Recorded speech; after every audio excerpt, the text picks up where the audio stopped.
નમસ્કાર, good morning. આજે આપણે ઇન્ડિયન એક્સપ્રેસના એડિટોરિયલ પેજના ડિસ્કશન માટે મળ્યા છીએ. આશા છે આપ સૌ મજામાં હશો. આજે તારીખ છે ઓગસ્ટ 6, 2026. હું આ પ્રકારે આ જે ન્યૂઝપેપર છે, મારું વાંચેલું ન્યૂઝપેપર, એમાં ક્યાંક ડિરેક્શન લખેલી હશે તમારે આમાં શું કરવાનું શું નહીં. આ આપણી ટેલિગ્રામ ચેનલ ઉપર આખું હાઇલાઇટેડ તમને જે મહત્ત્વની વસ્તુ છે, જેમ કે અહીંયા હોય આ રીતે તમને ટેલિગ્રામ ચેનલ પર મળે એ માટે આપણે ચેનલ એક્ટિવ કરી છે અને તમે લોકો એ ત્યાંથી આ વસ્તુ છે એ શીખી શકો. બીજા કોઈ ઉદ્દેશથી નથી આ, બરાબર. અને હવે આજે આપણા જે મહત્ત્વના આર્ટિકલ છે એની વાત કરતાં પહેલાં આપણે જોઈ લઈએ કે આજનો વર્લ્ડલી વાઇઝમાં શું કહે છે ઇન્ડિયન એક્સપ્રેસ. આવી રીતે તમને ક્યાંક સરસ ક્વોટેશન મળી જાય, તમે લોકો એને એક્ઝામમાં સરસ રીતે ઉપયોગ કરી શકો. તો આજનો વર્લ્ડલી વાઇઝ એ એડલ્સ હક્સલીનું ક્વોટેશન છે અને આલ્ડોસ હક્સલી કહે છે કે after silence that which comes nearest to expressing the inexpressible is music. જુઓ, આફ્ટર સાયલેન્સ એટલે બધું જ મૌન છે, કંઈ અવાજ નથી આવતો, બરાબર, એકદમ શાંત છે, બધો જ કોલાહલ બંધ થઈ ગયો છે. અને પછી તમે જે નજીકથી એક તમારો અનુભવ છે એ તમે ફીલ કરો, એ અવર્ણનીય સંગીત જેવો હોય છે. તો આ વસ્તુ છે એ તમે કયા કયા કન્ટેક્સ્ટમાં લખી શકો, એ શેમાં, એ તમારે વિચારવાનું છે. કે બધું જ શાંત થઈ જાય એના પછીનો એક અનુભવ છે, એ અનુભવ કેવો છે? અવર્ણનીય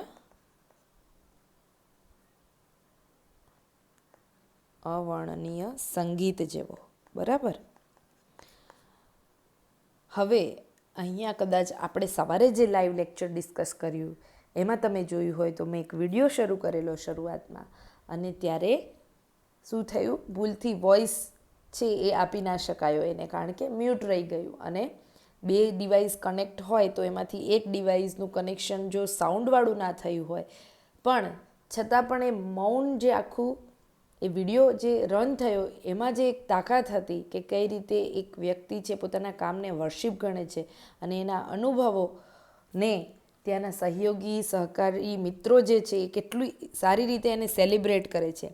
તો આ વસ્તુ છે, આ જ વસ્તુ અહીંયા કહેવામાં આવી છે. લિંક કરો કે કઈ રીતે આફ્ટર સાયલેન્સ બધું જ શાંત છે, શાંત થઈ ગયા પછી તમારી નજીકથી તમે જે નજીકથી અભિવ્યક્ત કરી શકો એ કેવું ઇનએક્સપ્રેસિબલ મ્યુઝિક હોય છે, અવર્ણનીય સંગીત હોય છે. તો જુઓ, કોન્ટેક્સ્ટ અલગ છે પણ તમે એને એની સાથે લિંક કરીને લખી શકો કે આવું ક્યાંક એલ્ડોસ હક્સલીએ પણ કીધું છે. આ વસ્તુને તમે એસેમાં કે જે આ અત્યારે ઘોંઘાટનું જે વાતાવરણ છે એ રાજનીતિમાં હોય, સમાજમાં હોય, એટલે આપણે એક સારો સમાજ, એક સારું રાષ્ટ્ર કેમ નથી બનાવી શકતા? કારણ કે આપણે આ અનુભવ એટલો નજીકથી નથી કરી શકતા. તો આ વસ્તુ આ રીતે બધું કનેક્ટ કરીને લખી શકાય. આના માટે તમારે મતતા રહેવું પડશે, એ ટેમ્પરામેન્ટ બનાવવું પડશે. હવે આપણે શરૂ કરીએ આપનું આજનું આર્ટિકલ ડિસ્કશન, જેમાં વાત શરૂ થાય છે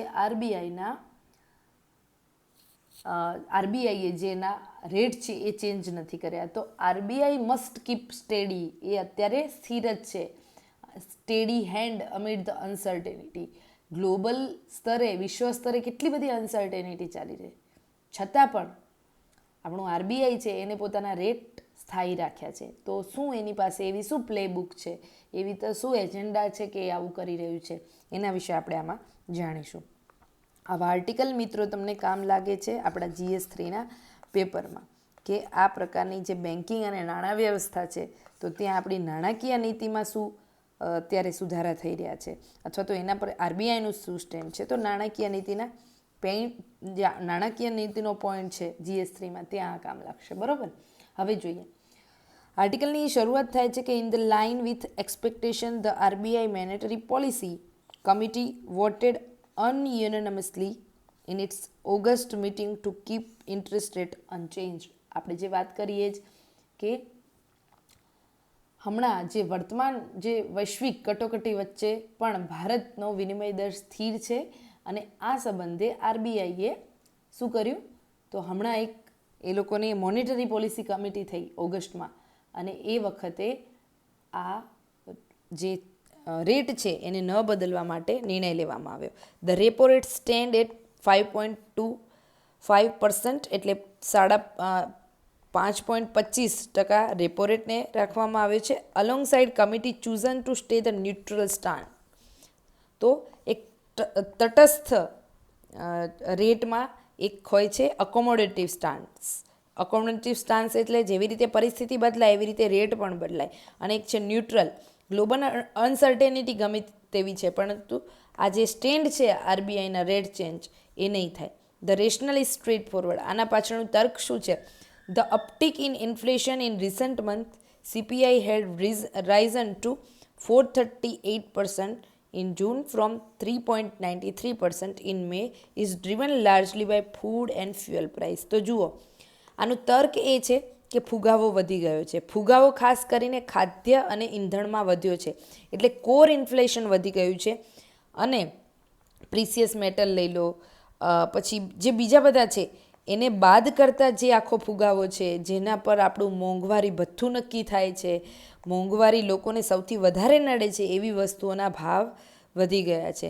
અને price pressure are not broad based in economy. અને એના કારણે એવું કહે છે કે ભાવ નિયમન કરવું છે એ જરૂરી થઈ પડ્યું છે ઇકોનોમીમાં. The central bank also believes, કેન્દ્ર બેંક છે એને એવું પણ લાગી રહ્યું છે કે આ ફુગાવો will peak in October December quarter. જુઓ, ફુગાવો હજી વધશે ઓક્ટોબર અને નવેમ્બરમાં. આ ફુગાવો વધશે તો શું થાય એ વસ્તુ અહીંયા કહી છે, બરાબર. તો સાથે સેન્ટ્રલ બેંકનું એમ પણ માનવું છે, શું માનવું છે કે મોંઘવારી આ વર્ષના ઓક્ટોબર-ડિસેમ્બરમાં વધશે એવું એને કહી દીધું. ત્રીજા ક્વાર્ટરમાં ફુગાવો વધીને અત્યારે 4 છે, 5.9%થી મતલબ પહેલાં વધશે પછી ઘટશે તો 5.9% સુધી જશે. અને પછી ફોર્થ ક્વાર્ટરમાં એટલે ઓક્ટોબર નવેમ્બરના એન્ડમાં 5.5% થશે. પણ એ પણ અગેન વધારે જ છે, આટલી મોંઘવારી વધારે જ કહેવાય, બરાબર. આગળ પરિસ્થિતિ કેવી રહેવાની છે એનાથી આપણે અહીંયા શીખીએ કે ભાઈ કેવી રીતે આપણું ઇન્વેસ્ટમેન્ટ, સેવિંગ છે, આપણા ખર્ચાઓ છે એને બેલેન્સમાં રાખવાના, બરાબર.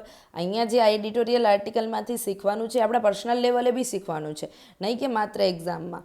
અને બીજું કે આનાથી પોલિસી મેકિંગમાં શું ચેન્જ આવશે એ પણ તમારે વિચારવાનું.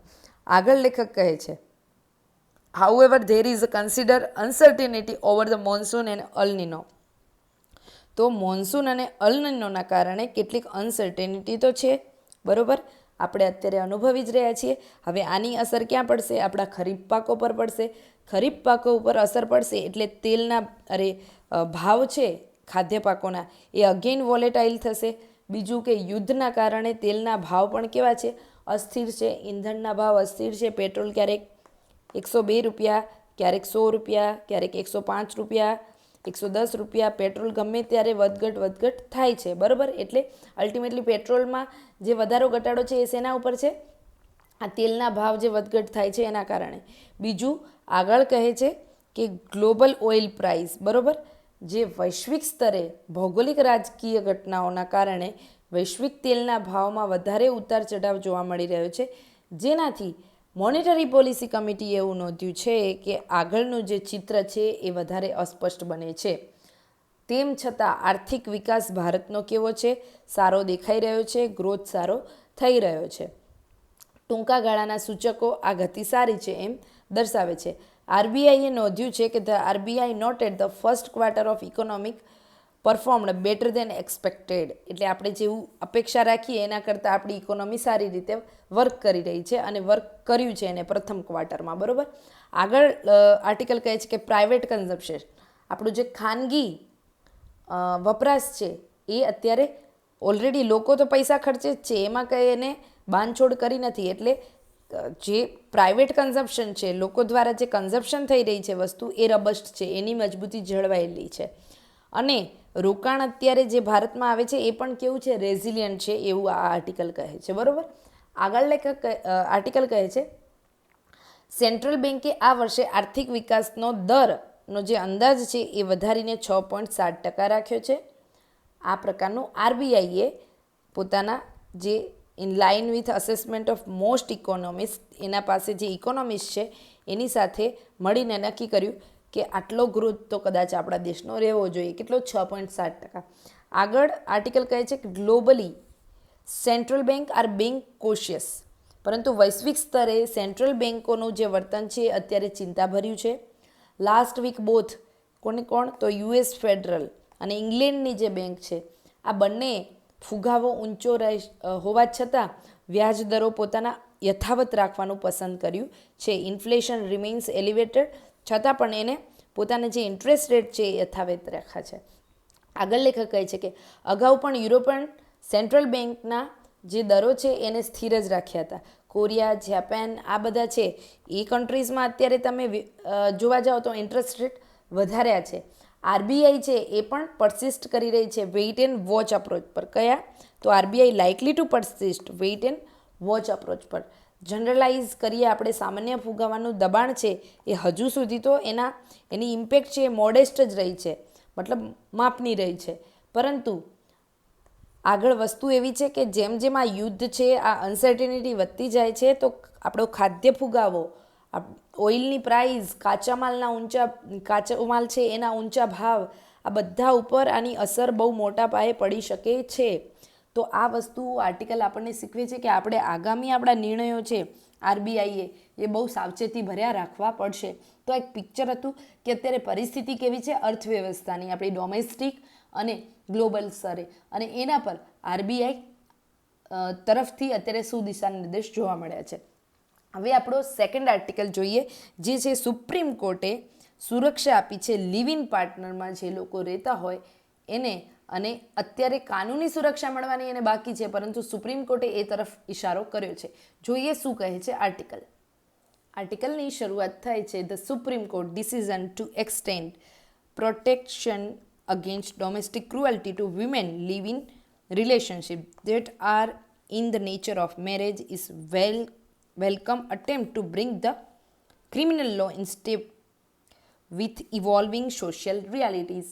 અર્થાત અહીંયાથી મેં કાલે પણ તમને જે પીડીએફ શેર કરી એમાં લખેલું જ છે કે આ શું છે. અહીંયા તમને હવે આ કેમ વાંચવાનો છે, બિકોઝ જુઓ સોસાયટી, ઇન્ડિયન સોસાયટી, મેરેજ એનો એક ટોપિક છે, સબ ટોપિક, એમાં હવે ઇવોલ્વ થતો તો લિવ ઇન રિલેશનશિપ. અહીંયાથી ક્વેશ્ચન આવશે, મને તો લાગે જ છે કે કંઈક આવું પૂછાશે આ વખતે, બરાબર. હવે જુઓ અહીંયા લખ્યું છે કે in the nature of marriage. Okay, એટલે લિવ ઇન રિલેશનશિપ છે એની વ્યાખ્યા શું? એવા લગ્ન સંબંધો જેનો પ્રકાર સ્વાભાવિક રીતે મેરેજ જેવો હોય, મેરેજ નથી પણ લગ્ન જેવો સંબંધ છે. આનું શું થશે? તમારે અહીંયા લખવું હોય તો લગ્ન જેવા સંબંધો થી જે રિલેશનશિપ સંચાલિત હોય એને લિવ ઇન રિલેશનશિપ કહેવાય. તો લગ્ન જેવા સંબંધોમાં રહેતી જે લિવ ઇન રિલેશનશિપમાં રહેતી જે મહિલાઓ છે એમની પર જ્યારે ઘરેલું અત્યાચાર થાય છે ત્યારે એમની સામે એમને રક્ષણ આપવાનો મુદ્દો અત્યારે સુપ્રીમ કોર્ટનો આ પ્રત્યે સુપ્રીમ કોર્ટે ચુકાદો આપ્યો છે. અને સુપ્રીમ કોર્ટનો આ નિર્ણય છે એ બદલાતી જે સામાજિક વ્યવસ્થા છે, બરાબર, આયુ સોસાયટી, બરાબર, આ વેલકમ સ્ટેટ છે શેના સામે? તો જે ઇવોલ્વિંગ સોશિયલ રિયાલિટીઝ છે, જે બદલાતી સામાજિક વાસ્તવિકતાઓ છે એની સાથે આપણા ક્રિમિનલ લોઝ છે એમાં સુધારો કરવા માટેનો આ એક આવકારદાયક પ્રયાસ છે. હવે આગળ આર્ટિકલ લખે છે by holding the section 498A of the erstwhile Indian penal code, જૂની ભારતીય દંડ સંહિતાની કલમ 498A અને તેના સમાન ભારતીય અને એને સમાન અત્યારે જે ભારતીય ન્યાય સંહિતા છે એની જે કલમ છે, યાદ રાખવાની છે આ બંને કલમ, બરાબર, 498A અને સેક્શન 85. તો જે નવું જે બીએનએસ છે એની 85 કલમ છે એ ત્યાં લાગુ થઈ શકે છે જ્યાં સંબંધો સાચા અર્થમાં અથવા તો લગ્ન કરવાના ઈરાદા પર બંધાયા હોય તેવું સ્વીકારીને સુપ્રીમ કોર્ટે આ કાયદાનું વ્યાપક અર્થઘટન કર્યું છે, બરાબર, expensive reading of the law કર્યું છે. તો ક્યાં ક્યાં અપ્લાય થશે? Apply where relationship is founded on a genuine intent to marry. જ્યાં લિવ ઇન રિલેશનશિપમાં રહેતા લોકો અત્યારે લિવ ઇનમાં રહી રહ્યા છે પરંતુ ભવિષ્યમાં એમનો જેન્યુન ઇન્ટેન્ટ એવો હોય કે લગ્ન જેવા સંબંધોમાં રહેવું છે, તો આ કાયદો એમને સુરક્ષા પૂરી પાડી શકે.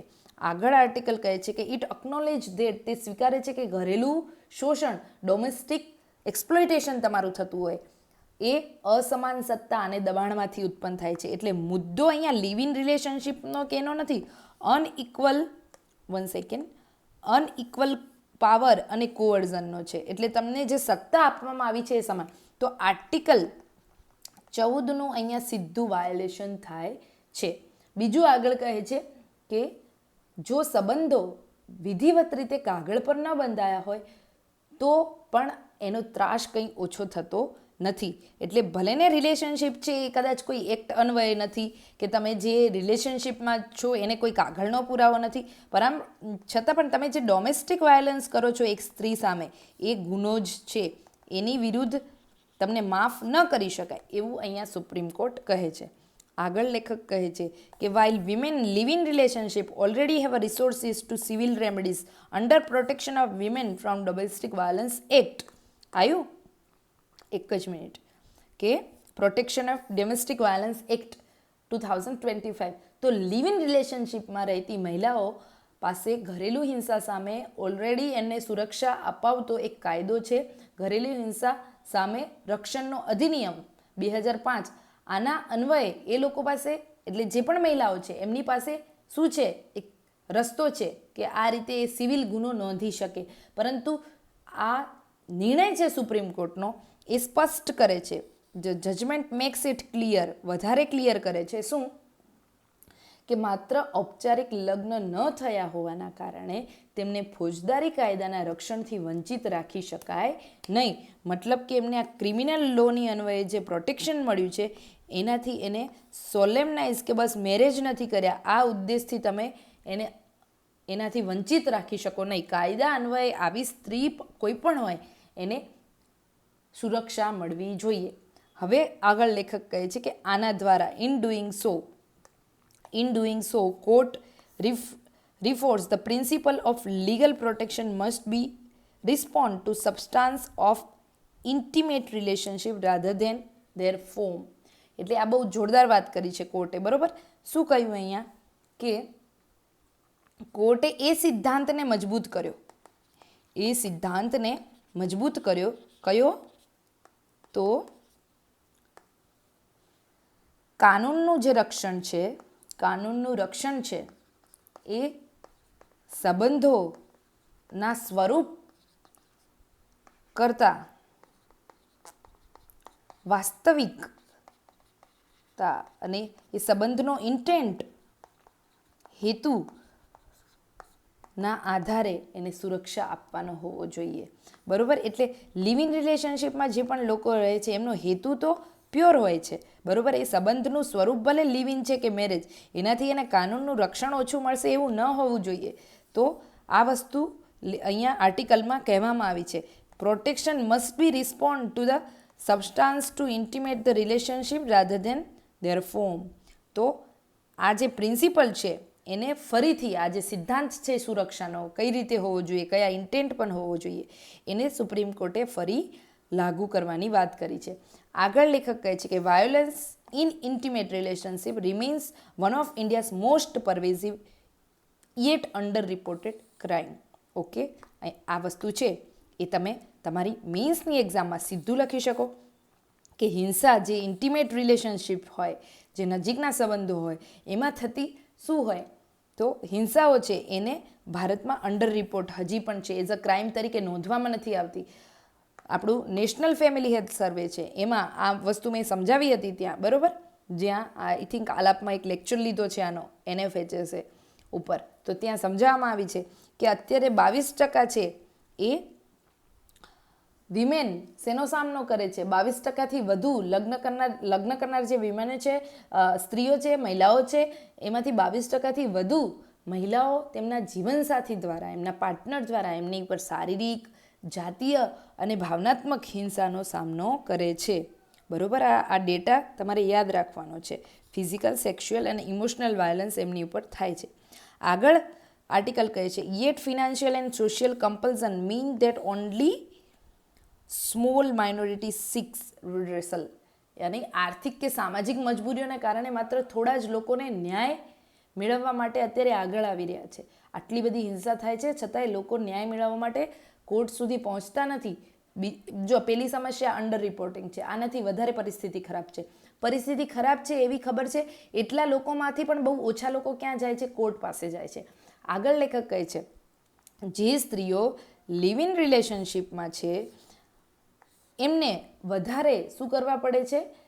કાનૂની, અહીંયા હું હાઇલાઇટ કરતા જાઉં એટલે તમારું ધ્યાન, કાનૂની, પ્રક્રિયાત્મક અને સોશિયલ બર્ડનનો સામનો કરવો પડે છે. વર્તમાન કેસમાં અત્યારે જોઈએ તો પ્રેઝન્ટ કેસમાં શું છે? ઉદાહરણ તરીકે આરોપીને for instance the accused sought to quash the criminal proceeding initiated by his partner arguing that because he was already married, their relationship could not amount a valid marriage and therefore could not attract the offense of cruelty. તો વર્તમાન કેસમાં જે case થયો એમાં ઉદાહરણ આપ્યું છે આર્ટિકલમાં કે આરોપીએ મતલબ કે તેના જેની સાથે એને પાર્ટનરશિપ લિવ ઇન રિલેશનશિપ શરૂ કરી એ ફોજદારી કાર્યવાહી અન્વયે નહીં આવે, મતલબ કે ક્રિમિનલ કેસ એની ઉપર નહીં બને એવી માંગ કરી. કોણે? તો જેને વાયોલન્સ કર્યો છે એને, વિક્ટીમે નહીં, આરોપીએ.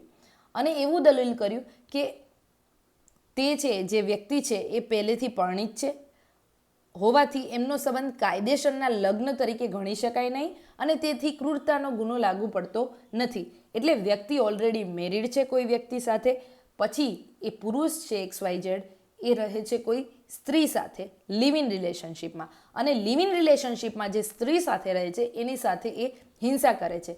સ્ત્રી કોર્ટ પાસે જાય છે, કોર્ટ આગળ પેલો ભાઈ છે આરોપી જે ઓલરેડી એક મેરેજમાં છે અને પછી એક્સ્ટ્રા મેરિટલ કરીને લિવ ઇનમાં રહે છે, એ કોર્ટને કહે છે કે આ ગુનો નહીં લાગુ પડે બિકોઝ મેં આની સાથે મેરેજ નથી કર્યા, એટલે અત્યારે કોર્ટ બગડી છે અને કોર્ટ કહે છે કે તમે એની સાથે લિવ ઇનમાં રહો છો તો તમે એક લગ્ન પ્રકારના સંબંધમાં જ રહો છો, તો તમને આ દેશનો કાયદો ક્રિમિનલ એક્ટમાંથી મુક્ત કરશે નહીં. આગળ હવે આર્ટિકલ કહે છે in case of such as, હવે આ ઉદાહરણ તમને મળ્યું શેનું અને એક જજમેન્ટ મળ્યું શેનું તમારા એક્ઝામમાં લખવા માટેનું, અને એ છે ડી વેલ્લુસ્વામી વિરુદ્ધ ડી પચાઈમાલ. બરોબર, ડી વેલ્લુસ્વામી વિરુદ્ધ ડી પચાઈમાલ 2010નો કેસ છે. અને બીજો કેસ છે ઇન્દિરા શર્મા વર્સિસ વિકી શર્મા 2013નો કેસ. આ બંને કેસમાં સુપ્રીમ કોર્ટે એવા પરિબળો નક્કી કર્યા હતા કે જેમાં એ જોવાનું રહે કે યુગલે લાંબો સમય સાથે વિતાવ્યો છે કે નહીં, અને બંને સંબંધોમાં સ્થાયીપણું કે વચનબદ્ધતા, એક પ્રોમિસિંગ વસ્તુ છે કે નહીં, એક કમિટમેન્ટ અને પરમેનન્સ કાયમીપણું છે કે નહીં. જો એ છે, બરોબર, આ સ્થાયીપણું અને કમિટમેન્ટ છે, તો બાય એડિંગ ફર્ધર ગાર્ડ રેઇલ્સ એટલે વધારે સુરક્ષા એમને આપી, વધુ નિયમો ચુકાદામાં ઉમેરીને આ પ્રકારના કેસમાં, આગળ એક બીજો કેસ આવ્યો, બધા કેસ યાદ રાખવાના છે, બરોબર, મીન્સ દ્રષ્ટિએ. તો એ કેસ કયો છે? તો અર્નેશ કુમાર વિરુદ્ધ બિહાર. અર્નેશ કુમાર વિરુદ્ધ બિહારના કેસમાં કેટલાક સુપ્રીમ કોર્ટે શું કર્યું? આવા કેસીસને ફોલો કરીને કેરફુલ અને નેસેસરી બેલેન્સ રહે એના માટે સેફગાર્ડ સૂચવ્યા. બરોબર, કોર્ટે અહીં સાવચેત અને જરૂરી સંતુલન જાળવીને કેટલાક સુરક્ષાત્મક નિયમો છે એ મેન્ડેટ કર્યા. તો આ વસ્તુ હતી કે લિવ ઇન રિલેશનશિપમાં છો છતાં પણ તમે જો ડોમેસ્ટિક વાયલન્સ કર્યો છે તો તમને આ દેશના ક્રિમિનલ એક્ટ અન્વયે સજા થઈ શકે અને કરવી જોઈએ એવો સુપ્રીમ કોર્ટનો ચુકાદો આવ્યો છે. હવે આપણો બીજો આર્ટિકલ છે જે મેં શરૂઆતમાં તમને જે ફ્રન્ટ પેજ બનાવ્યું અને ત્યાં એક વાત હતી FCRA બિલની. કોર્ટ છે, સરકાર છે એને કહ્યું છે કે હવે અમે FCRAના જે નિયમો છે એમાં કેટલીક સરળતા આપીશું. તો જોઈએ કે આ આર્ટિકલ છે એ આપણને આ બાબતે શું કહે છે. આર્ટિકલની શરૂઆત થાય છે કે એપ્રિલમાં, તમને દેખાય એના માટે આપણે The Foreign Contribution Amendment Bill 2026 introduced in the Lok Sabha for the adoption during monsoon session following its sudden withdrawal in April. તો એપ્રિલમાં FCRA બિલને અચાનક પાછું ખેંચી લીધું. એના પછી ચોમાસું સત્ર આવ્યું ત્યારે ફરીથી લોકસભામાં આ બિલ રજૂ થયું. વિદેશી ફંડ નિયમન સુધારા બિલ 2026. ભારતમાં સરકારનું અત્યારે સેન્ટ્રલાઇઝેશન વધારે છે સત્તાનું, બરોબર, એના કારણે આ બિલ છે એ જાણે કે જોખમમાં હતું એવું શશી થરૂર અહીં કહે છે. હવે આગળ લેખક લખે છે કે in the name of enhanced transparency and regulatory, The proposed legislation fundamentally rewrites the relationship between state and civil society. હવે યાદ રાખવાનું છે અમુક વસ્તુઓ કે એફસીઆરએ બિલ છે એ સિવિલ સોસાયટીને અને ઇન્ડિયન સ્ટેટ વચ્ચેના સંબંધોને વધારે એ સંબંધોને પુનઃ વ્યાખ્યાયિત કરે છે. તો શશી થરૂર એવું કહે છે કે વધુ પારદર્શિતા અને દેખરેખ નિરીક્ષણના નામે પ્રસ્તાવિત કાયદો છે ભારતીય સરકાર અને નાગરિક સમાજ વચ્ચેના સંબંધોને મૂળથી બદલી નાખે છે. આગળ લેખક કહે છે ધ ડ્રીવન બાય મેજોરિટેરિયન આઈડિયોલોજી, અત્યારે મેજોરિટીની જે એક આઈડિયોલોજી છે એને અનુલક્ષીને પોતાના બહુમતી વિચારધારા અને સ્વતંત્ર અવાજો પ્રત્યેના અણગમાને કારણે વર્તમાન સરકારે બિનહરીફ જે નોન ગવર્મેન્ટલ ઇન્સ્ટિટ્યુશન છે અને હ્યુમન રાઇટ્સનો વિકાસ કરતા જે સોશિયલ સેક્ટરના ભાગીદારો છે એમને એ તરીકે નહીં પરંતુ એક વિદેશી પ્રભાવના સાધનો તરીકે જોવાનું શરૂ કરી દીધું છે. બરાબર, ફોરેન મેન્યુપ્યુલેશન તરીકે જોવામાં આવે છે, સબવર્ઝનના સોર્સ તરીકે જોવામાં આવે છે. કેમ? બિકોઝ લેખક એવું કહે છે કે અત્યારે જે સરકાર છે એમને વલ્નરેબિલિટી એમની એ છે કે એ એમની બહુમતીની જે વિચારધારા છે અહીંયા છે, બરાબર, બહુમતીની વિચારધારા અને એલર્જી ટુ ઇન્ડિપેન્ડન્ટ વોઇસ, કોઈ સ્વતંત્ર રીતે અવાજ ઉઠાવી રહ્યું છે તો એની સામે એમને એલર્જી છે. આના કારણે એ લોકો એનજીઓ છે, સોશિયલ સેક્ટર સર્વિસીસ છે, એમને ફોરેન મેન્યુપ્યુલેશનના સાધન ગણે છે, સબવર્ઝનના સાધન ગણે છે, નહીં કે ડેવલપમેન્ટના પાર્ટનર તરીકે. આ વસ્તુ હ્યુમન રાઇટ્સના ગ્રુપ તરીકે એમને જોતા નથી, આ થિંક ટેક તરીકે કામ કરે છે એવું જોતા નથી. તો આ વસ્તુ ક્યાંથી આપણા લિંક થશે આપણા સબ્જેક્ટ આપણા સિલેબસમાં? તો ડેવલપમેન્ટલ સેક્ટર ગવર્નન્સના પાર્ટ તરીકે GS2 પેપર મેઇન્સ, બરાબર, ત્યાં આ વસ્તુ કનેક્ટ થાય છે. હવે લેખક આગળ કહે છે કે through aggressive enforcement and sweeping amendment to the FCRA, એફસીઆરએમાં શું કરવામાં આવ્યું છે?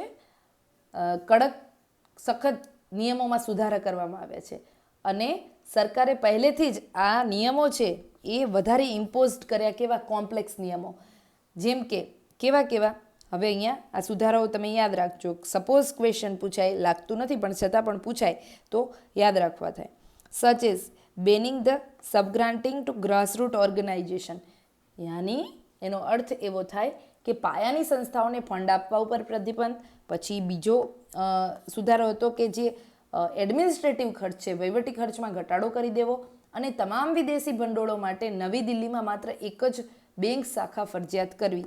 એટલે બેંક બ્રાન્ચ ક્યાં સ્થાપવી? બધા જ ફોરેન ઇન્ફ્લો માટે દિલ્હીમાં. આ 3 સુધારા મુખ્ય હતા જે ચર્ચાનો વિષય બન્યા. આના પરિણામે શું થયું? પરિણામ એ આવ્યું, રિઝલ્ટ એ આવ્યું કે 87% જે ફંડિંગ આવતું હતું એ ઘટી ગયું, જેના કારણે થાઉઝન્ડ ઓફ જે સંસ્થાઓ છે એ બંધ થઈ ગઈ. જે ખરેખર કોમ્યુનિટી અને ગરીબ લોકો માટે કામ કરતી હતી એવી હજારો સંસ્થાઓ બંધ થઈ ગઈ. રદ કરાયેલી જે એનજીઓ છે એ એનજીઓની અસેટ્સ છે એને જપ્ત કરવા માટે કાયદાકીય પ્રયાસોથી આ ક્ષેત્રને કાયમી નુકસાન પરમેનન્ટલી ક્રિપલ સંસ્થાઓ અત્યારે થઈ રહી છે. તો આ બધા શું છે? આ એના પરિણામો છે. આ કાયદો આવ્યા પછીના પરિણામ, બરાબર. આ શું છે કે કાયદાની જોગવાઈ છે અહીંયા, બરાબર. હવે આગળ લેખક કહે છે કે for the Nations welfare network, આપણા દેશના કલ્યાણકારી નેટવર્કને, કલ્યાણકારી જે આખું માળખું છે એને જાળવી રાખવા માટે ખાસ કરીને અહીંયા આર્ટિકલમાં કહ્યું છે particularly long standing Christian institution backbone for health care, શેની માટે? ક્યાં? એજ્યુકેશન માટે, સોશિયલ કેર માટે. ક્યાં? તો કેરલામાં આરોગ્ય શિક્ષણ ક્ષેત્રે પાયાનું કામ કરતી ખ્રિસ્તી સંસ્થાઓ માટે આ બિલ માત્ર વહીવટી મુશ્કેલીઓ નહીં પરંતુ એક સ્વતંત્રતા અને બંધારણીય અધિકારો પર મોટો જોખમ મૂકે છે. ઓટોનોમી અને પ્રોપર્ટી રાઇટ્સ ઉપર પણ અને સ્વતંત્રતા ઉપર એક જોખમ ઊભું કરે છે. તો જરૂરી નથી કે બધી વસ્તુઓ ખરાબ જ હોય, બરાબર. કેરળમાં જે પણ ક્રિશ્ચનરી ઇન્સ્ટિટ્યુશન છે એ કામ કરી રહ્યા છે તો સારું કામ કરી રહ્યા છે. તમે બધી જ વસ્તુઓને નેગેટિવ ચશ્માથી જુઓ તો બધું જ તમને નકારાત્મક લાગશે. આ કહેવાનો આશય મારો એટલે છે કે અહીંયા શશી થરૂરે જે આર્ટિકલ લખ્યું છે એના કોન્ટેક્સ્ટમાં આપણે ચર્ચા કરીએ છીએ. આગળ આર્ટિકલમાં વાત થાય છે કે the amendment introduce unprecedented mechanism for control that by past traditional legal protection, એટલે પરંપરાગત જે સુરક્ષા મળતી હતી, કાનૂની રક્ષણો મળતા હતા એ વસ્તુને અહીંયા નિયંત્રણ દ્વારા બદલી નાખવામાં આવ્યા છે. ધ બિલ એસ્ટાબ્લિશ, આ બિલ છે એ એવું એસ્ટાબ્લિશ કરે છે કે કેન્દ્રીય સત્તા હશે, કોઈપણ સંસ્થાના વિદેશી ફંડ અને ભૌતિક સંપત્તિઓ પર નિયંત્રણ મેળવવાની સત્તા હવે કેન્દ્ર પાસે છે. એટલે બ્યુરોક્રેટિકલી અપોઇન્ટેડ ડિઝાઇન્ડ ઓથોરિટી અને જે કંટ્રોલ કરશે ઓર્ગેનાઇઝેશનમાં જે પણ ફોરેન ફંડિંગ આવી રહ્યું છે, ફિઝિકલ પ્રોપર્ટીઝ એમની કેટલી છે. If an entity FCRA licence is suspend, જો તમારું FCRAનું લાઇસન્સ રદ થઈ જાય છે, સસ્પેન્ડ થઈ જાય છે, તો તેની સંપત્તિઓ સરકારના તાબામાં જતી રહેશે. તો આ પ્રકારનું એકદમ નિયંત્રિત આખું બિલ લાવવાનો પ્રયાસ સરકારે કર્યો છે. હવે જુઓ કે આગળ આર્ટિકલ વાત કરે છે કે આમ જનરલી તમને જે આમાંથી શીખવાનું છે ને એ જ કે આપણે ડેવલપમેન્ટ સેક્ટરમાં જે લોકો કામ કરી રહ્યા છે એમને જે ફંડ આવી રહ્યો છે એના ઉપર સરકાર કઈ રીતે નિયંત્રિત કરી રહી છે. ડીમ્ડ સેસેશન એટલે એવી વસ્તુ કે આ ભણાવવામાં આવે છે, બરાબર. હવે એ આપોઆપ રદ થઈ જાય અહીંયાથી, મતલબ કે કોઈ વિડીયો છે એ અહીંયાથી આ પ્લેટફોર્મને જે લોકો સંચાલિત કરે એ આને ડીમ્ડ મારી અપ્રુવલ વગર શું કરી નાખે, રદ કરી નાખે. તો ડીમ્ડ સેસેશનના નિયમ મુજબ જો કોઈ સંસ્થા સ્વયંસર પોતાની રીતે સમયસર અરજી ન કરે તો ગૃહ મંત્રાલય છે, હોમ મિનિસ્ટ્રી છે, એ આવી એપ્લિકેશન શું કરશે, એને રદ કરી નાખશે અને એનું રજિસ્ટ્રેશન પણ આપમેળે રદ થઈ જશે અને કામ કરવાનું બંધ થઈ જાય. તો આ વસ્તુ છે કે તમે જો અરજી નહીં કરો તો તમારું રજિસ્ટ્રેશન બંધ થઈ જશે ઓટોમેટિકલી. અને આ જ સમયે આવા સમયે સરકાર પાસે ફંડ મેળવવા, એ ફંડ પોતાના અન્વયે જપ્ત કરવા માટે એને ઘણી બધી કડક સમય મર્યાદાઓની સત્તા એની પાસે છે. અને આનાથી લેખક કહે છે કે જે સંસ્થા છે એની શું થઈ જાય, એની જે સત્તા છે એની નાણાકીય સ્વતંત્રતાની એ છીનવાઈ જાય. આગળ લેખક કહે છે to understand the human toll of this provision, આના કારણે જે માનવીય અસર આની જે થશે, હ્યુમન ટોલનો મતલબ એવો થાય કે આના લીધે માનવીય અસર જે થશે એ કેવી થશે.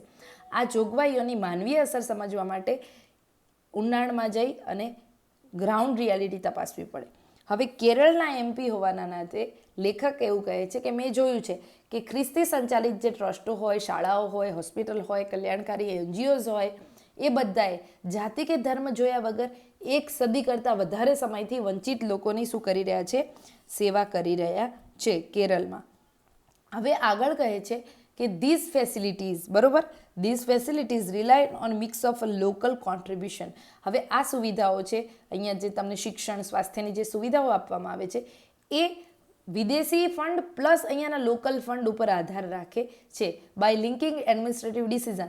પરંતુ FCRAનું જે લાઇસન્સ કેન્સલ કરવાની જે વાત છે એ વસ્તુ સાથે આને લિંક કરો એના એડમિનિસ્ટ્રેટિવ ડિસિઝન સાથે, તો આનો નિર્ણય એ જમીન અને મકાનો જપ્ત કરવા સાથે સીધો જોડી દઈએ તો પછી આ બિલ છે એ કદાચ ભારે અસ્થિર વાતાવરણ ડેવલપમેન્ટ સેક્ટરમાં લઈ આવશે.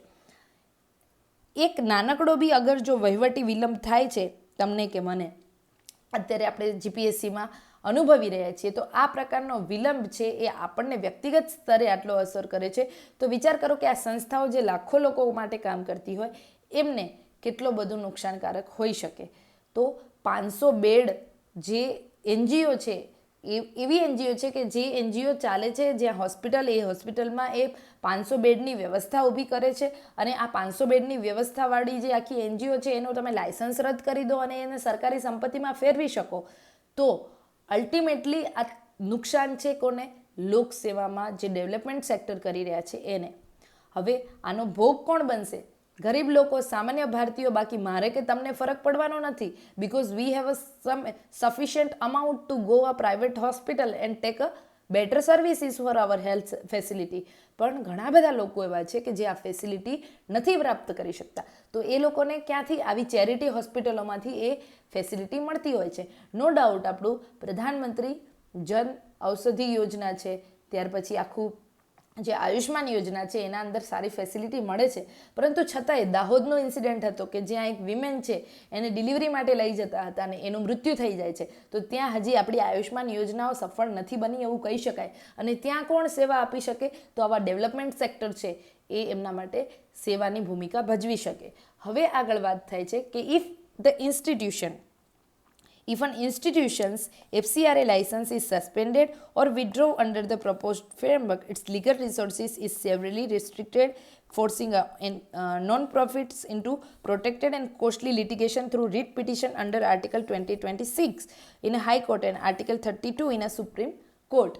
તો જ્યારે આ નવા માળખા હેઠળ કોઈ સંસ્થાનું લાયસન્સ રદ થાય તો તેનો કાનૂની જે પ્રયાસ છે એનામાંથી ન્યાય મેળવવાનો એ ખૂબ મર્યાદિત બની જાય. બિકોઝ શું થાય, એ ન તો આર્ટિકલ 2026 અન્વયે પછી જઈ શકે અને જાય તો બહુ ગ્રાઉન્ડેડ ના બને, પરંતુ અલ્ટિમેટલી આ સંસ્થાઓ પછી ન્યાય મેળવવા ક્યાં જશે? સુપ્રીમ કોર્ટમાં મોંઘા અને જે લાંબા કેસો ચાલે એ લડવાની એમને ફરજ પડે. આગળ લેખક કહે છે કે constitutional challenge food rest under article 30A. હવે જુઓ, આ રીતે તમારે અલગ અલગ આર્ટિકલમાં ક્યાં તમે આર્ટિકલનો ઉપયોગ કરી શકો એ શીખવાનું છે. તો લેખક કહે છે કે જો તમે કોઈ સંસ્થાને યોગ્ય વળતર વગર જૂની સંપત્તિઓ એની કબજે કરી લો તો પછી એ મિલકતનો અધિકાર છે એની વિરુદ્ધ છે. કલમ 14 હેઠળ પણ આને પડકારી શકાય છે. બરોબર, આર્ટિકલ 14 હેઠળ. કઈ રીતે? તો કારણ કે તમે કોઈ સંસ્થાની તપાસ કર્યા પહેલાં જ કેન્દ્ર સરકારની મંજૂરી લેવી ફરજિયાત બનાવી દીધી. લઘુમતી સંસ્થાઓ સામે તમે એક પ્રકારની આ તો પક્ષપાતભર્યું વર્તન કરી રહ્યા છો, તો આર્ટિકલ 14ની વિરુદ્ધ એટલે છે. આગળ કહે છે કે વધુમાં આપણે આને તપાસીએ આ બાબતને, તો આ સંસ્થાઓનું જે આર્થિક ભંડોળ છે એને તમે અવરોધમાં રોક્યું છે, બરાબર, એને અટકાવ્યું છે, તો પછી એ સરકાર જે ધાર્મિક સ્વતંત્રતામાં આપણું બંધારણ છે એ આપણને અધિકાર આપે છે.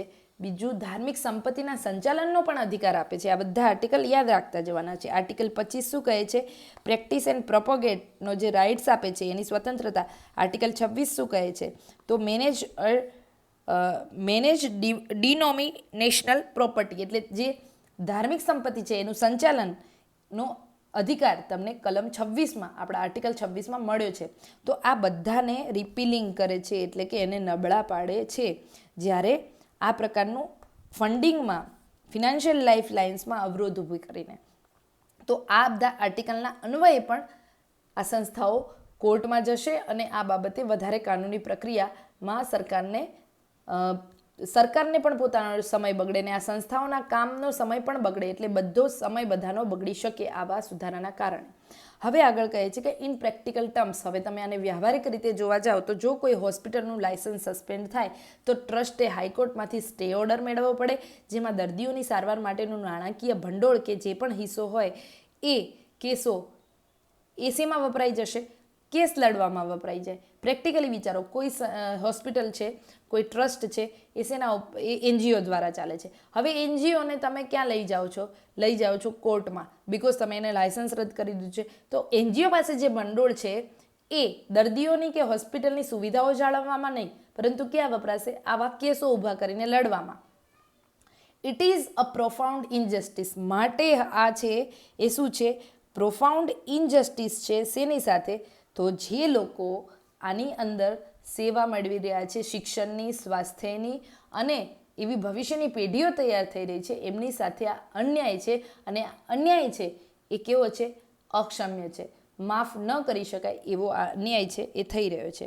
આગળ હવે લેખક કહે છે કે the contribution of the church and affiliated charitable organisation in India are documented in millions of life afflicted, educated and healed. ભારતની જે આખી આ સિસ્ટમ છે, બરાબર, અંગ્રેજો આવ્યા ને પછી અહીંયા આપણા જે ચર્ચો ઊભા થયા, પરંતુ જરૂરી નથી ને બધું જ ખરાબ હોય. તો ભારતની જે ચર્ચ પરંપરા છે એની સાથે જોડાયેલી જે સંસ્થાઓ છે એ યોગદાન આપે છે લાખો લોકોના ઉત્થાનમાં, શિક્ષણમાં, અને આ વસ્તુ સ્પષ્ટ દેખાય પણ છે. ટુ ટ્રીટ ધીસ ડેવલપમેન્ટ, હવે આ જે વિકાસનું કાર્ય થઈ રહ્યું છે એના સહયોગીઓ છે જે વિકાસમાં ભાગીદાર બનતા હોય એમના પર શંકા કરો અને એમની સંપત્તિઓ જપ્ત કરી શકો લો, તો એ પછી આ ડેમોક્રેટિક પ્રિન્સિપલ છે આપણો એની વિરુદ્ધ છે. બરાબર, આવ્યું આપણે સવારે ચર્ચા કરી લાઈવ લેક્ચરમાં કે કઈ રીતે પ્રિન્સિપલની હંમેશા વાત થશે. તો કોન્સ્ટિટ્યુશનલ ડેમોક્રેસીનો જે પ્રિન્સિપલ છે એની વિરુદ્ધ છે. જ્યારે આ પ્રકારનો એન્ફોર્સમેન્ટ છે, સિલેક્ટિવલી એન્ફોર્સમેન્ટ ફંડામેન્ટલી વાયોલેટ કરે છે ફાઉન્ડેશનલ જે લિબરલ ટેનેટ છે ડેમોક્રેટિક સ્ટેટનું એને. બરાબર, અને કોન્સ્ટિટ્યુશનલ ડેમોક્રેસીની પણ વિરુદ્ધ છે આ વસ્તુ. તો જે આ પ્રિન્સિપલ છે કોન્સ્ટિટ્યુશનલ ડેમોક્રેસીનો એની વિરુદ્ધ છે. આ વસ્તુ લેખક અહીંયા આપણને કહે છે. આ રીતે તમારે પણ આવો કોઈ ક્વેશ્ચન પૂછાય તો આને લોકતંત્રના સિદ્ધાંત સાથે જોડવાનો છે, બંધારણ સાથે જોડવાનો છે. બંધારણના કેટલા બધા આર્ટિકલની આપણે આમાં સરસ સરસ ચર્ચા કરી, તો એની સાથે તમારે આને જોડતા જવાનું છે. હવે આગળ લેખક કહે છે કે this bill must therefore be resisted through every legal democratic channel available beginning on the floor of parliament. તેથી સંસદે શું કરવાનું છે, એના સંસદના ગૃહથી લઈને કાનૂન અને લોકશાહીના માર્ગ દ્વારા આ બિલનો વિરોધ થવો જોઈએ. જ્યારે આ બિલ લોકસભામાં ચર્ચા માટે આવે ત્યારે વિપક્ષે એક થઈને આ બિલને વિરોધ કરવાનો છે એવી માંગ કરવી જોઈએ. આ બિલને જે પબ્લિક સ્ક્રુટિની કરતી હોય એવી કમિટી હોય, જે સિલેક્ટ કમિટી કહેવાય, તો એ બિલને કમિટી પાસે મૂકવું જોઈએ. અને ભારતની લોકશાહી અને અખંડિતતા એ વાત પર નિર્ભર છે કે સરકારી નિયંત્રણ ક્યારેય સત્તાના દુરુપયોગમાં ન ફેરવાવું જોઈએ, એ સુનિશ્ચિત કરવું જોઈએ. તો આ લાઈન છે, તો એ વસ્તુ તમારે ક્યાંય ને ક્યાં તમારા કોન્ક્લુઝનમાં લખી શકો કે ભારતની લોકશાહી છે એ વાત પર નિર્ભર છે. ક્યાં નિર્ભર છે? તો આજે આખી પ્રોસેસ છે એ ટર્ન ના થઈ જાય. શેમાં ના ટર્ન થઈ જાય? તો સરકારી નિયંત્રણના દુરુપયોગમાં ન ફેરવાય. તો આશા છે કે આજનું આ ડિસ્કશન છે એ આપ સૌ મિત્રોને ઉપયોગી લાગ્યું હશે. અને ઉપયોગી લાગ્યું હોય તો આને લાઇક, શેર, સબસ્ક્રાઈબ, કોમેન્ટ કરવાનું ભૂલશો નહીં. હવે આ વસ્તુ છે, જે પણ મિત્રો અત્યારે રેકોર્ડેડ ફોર્મમાં જોઈ રહ્યા છે, જો કે લાઈવ નથી, first I recorded this and I upload, તો આ ફોર્મમાં તમે જોતા હો તો આ ન્યૂઝપેપર સેમ છે એ મેં ટેલિગ્રામ ચેનલમાં આપેલું છે. ત્યાંથી લઈ અને તમે એને સાથે રાખીને આ વસ્તુને અન્ડરસ્ટેન્ડ કરતા જજો, સમજતા જજો, તમારી નોટ્સમાં નોટ ડાઉન કરતા જજો. બરાબર? Thank you so much. આપણે ફરી કાલે મળીશું. સવારે 6:15 આપણો લાઈવ લેક્ચર હોય છે. લાઈવ લેક્ચરમાં જોડાવાનું રાખો, તમને ખૂબ ફાયદો થશે. Thank you so much.